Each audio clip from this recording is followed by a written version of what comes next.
Negative shade cut ಮಾಡಿದ್ದೀನಿ. ಇದು ಸ್ವಲ್ಪ ಬೇರೆ ಥರ ಇದೆ ಪಾತ್ರ, ತುಂಬ ಹೇಳಂಗಿಲ್ಲ ಪೂರ್ತಿ. ಹೊಸ ಟೀಮ್ ಅನ್ಸೋದೇ ಇಲ್ಲ ಸರ್, ಯಾರೋ ಹೊಸ ಟೀಮೇ ಅಲ್ಲ. ಇವ್ರಿಗಿರೋ ಸಿನಿಮಾ ಮೇಲಿರೋ ಪ್ರೀತಿ ಎಲ್ಲವನ್ನೂ ಕಲಿಸಿದೆ. ಈ ಕಲಿತೆ ಬಂದು ಮಾಡಬೇಕು ಅಂತಿಲ್ಲ, ಮಾಡ್ತಾನೆ ಕಲಿಬೋದು. ಹಂಗೆ ಇವ್ರಿಗಿರೋ ಪ್ರೀತಿನೇ ಬೇರೆ ಸಿನಿಮಾ ಮೇಲೆ. ಇವ್ರು ಯಾವತ್ತೂ ನನಗೆ ಇವ್ರು ಯಾರು ಹೊಸಬ್ರು ಅನಿಸೇ ಇಲ್ಲ ಈ ಟೀಮ್ ಜೊತೆ ಅವ್ರು ಮಾಡುವಾಗ.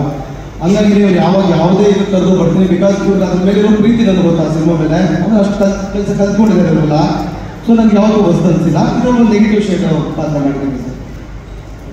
ರಾ ಸೂರ್ಯ ಅವರಿಗೆ ತುಂಬಾ ರಾ ಕಟ್ಟಿದ್ದಾರೆ. ಆ್ಯಕ್ಚುಲಿ ಹೆಸರು ಪ್ರಕಾರನೇ ರಾ ಆಗಿ ಇಟ್ಕೋಬೋದು. ಆ್ಯಕ್ಚುಲಿ ಹೇಗೆ ನಿಮಗೆ ರಿಯಲ್ ಇನ್ಸಿಡೆನ್ಸ್ ಈ ಕಥೆ ಹೇಗೆ ಹೊಡೆದಿದ್ದು?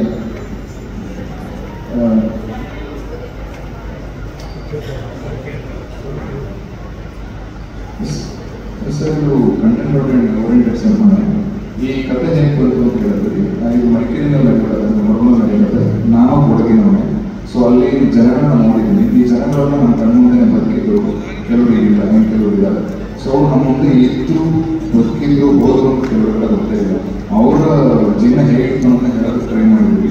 ಆ್ಯಂಡ್ ಅದ್ರ ಜೊತೆ ಕೆಲವೊಂದು ರಿಯಲ್ ಇನ್ಸಿಡೆಂಟ್ನ we have told in fiction ಅಲ್ಲಿ ಸಿನಿಮ್ಯಾಟಿಕ್ ಆಗಿ ಏನು ಹೇಳಬೇಕು ಅಂತ ಹೇಳಬೇಕು. ಶೂಟಿಂಗ್ ಕಂಪ್ಲೀಟ್ ಕೊಡಗಲ್ಲೇ ಮಾಡಿದ್ದಾರೆ. ಹೌದು ಸರ್, 55 days ಕಂಪ್ಲೀಟ್ ಕೂಡಲೇ ಶೂಟ್ ಮಾಡಿದ್ವಿ. ಒಂದು 3 days ಮಾತ್ರ ಕನ್ಕೊಡೋದ್ರಲ್ಲಿ ಶೂಟ್ ಮಾಡಿದ್ವಿ. ಪಾರ್ಟಿ ಸಾಂಗ್ ಎಲ್ಲ ಏನು ನೋಡೋಲ್ಲ, ಇದು ಶಾರ್ಟಿಂಗ್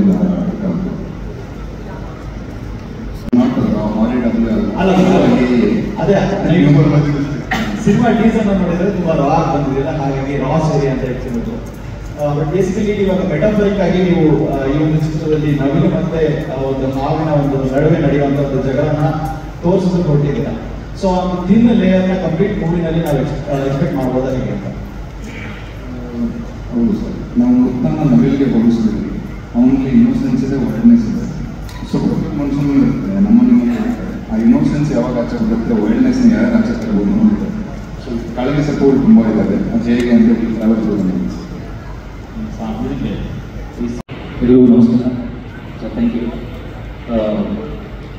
ಪಾತ್ರದ ಬಗ್ಗೆ ಹೇಗೆ ಪ್ರಿಪ್ರೇಷನ್ ಅಂತ ಒಂದು ಪ್ರಶ್ನೆ.